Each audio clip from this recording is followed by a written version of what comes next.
Welcome to ABX 2012. We're here on the show floor with Tamara Roy at the micro unit installation by Add Inc. Tamara, would you give us a tour of the micro unit? I would love to. Come join me. This is, we're right now sitting on the bench facing the research wall, which our staff put together based on sort of all of our research with the focus groups, which are in the sort of emerging professionals age group, so anywhere from 20 to 34 years old, who want to live in the city. So we talked to those folks and then we designed this unit based on what they told us. So Excellent. Let's go in. So this is 300 square feet. The reason why it's micro, the most important reason is that developers price their units based on the square footage. And so the one thing we heard from our focus groups, the most important thing is affordability. They can't afford to live in the city. So when you make it smaller, 300 square feet, and you multiply it by $4 or $5 a square foot, that's still an affordable entrance price for them to get into the city. Absolutely. Let's walk in. So there's one thing we heard from them was don't over-design the unit. Just give us the space and they'll fit it out with IKEA. So that's actually what we did. So there's an entrance here where you could put your bike. You could hang some hooks. There's a Fair Housing Act conforming bathroom, which is something that was a requirement for any rental housing that we do. Then if we come around here, there's an alcove closet, so you can actually fit it in with a dresser, or you can do a lot of different things. It's sort of flexible and open. So beautiful. The idea, thank you. A little micro kitchen that we got donated to us from Acme Kitchen in Hudson, New York.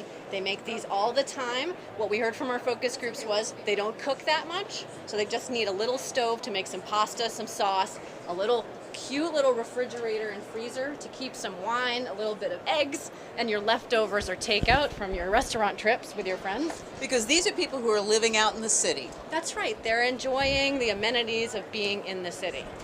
So they don't need a lot of cooking.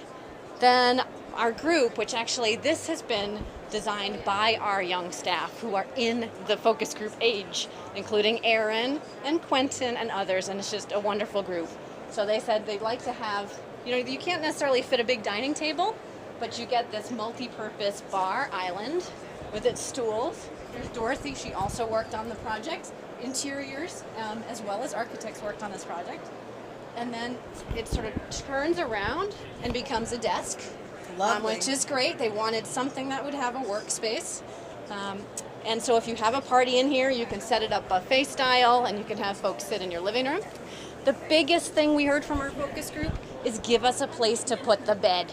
Even though it's small, if you put a bed in the middle of a rectangular room, the whole room becomes a bedroom. But if you give a little alcove and you tuck it away with storage underneath, then it still feels like a spacious unit.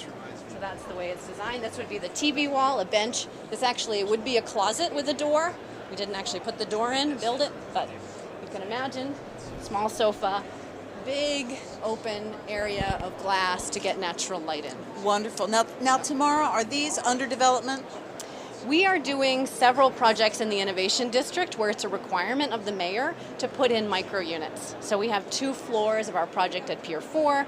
We have a few floors of our project at 399 Congress and some units at 381 Congress as micro units. So Are any of them sold yet? No, but the interesting thing is that I think one of the reasons we say we built this unit is actually to prove to our developer clients who say, this is too small for people to live in, this is inhumane, do you need high ceilings, etc., that it's actually a very livable unit and they can build it, and we're absolutely sure that it's going to go like hotcakes. So we'll see. I mean, as soon as they build it, we'll start to see whether that, the whole developer crowd and the brokers and the financing behind that will get onto this, get on board, basically the train, to try to make it in other areas of the city. Well, this certainly is a livable space by my standards, and I appreciate you taking us through it. It's our pleasure. Thank you. Thank you. I want to mention, can I keep going? Keep Just going. that we did have sponsorship from Suffolk Construction, who's a great partner on a lot of our projects, and from Whitney Vegas, who did all the graphic printing for us for free out of their own pocket. So that would be really appreciated. And with the group 1 and 3 Boston, who does a lot of survey data and database of this particular particular emerging professionals market. Well, design is a team So, sport, and that's thank you for absolutely acknowledging right. your partners. Yes, thank you.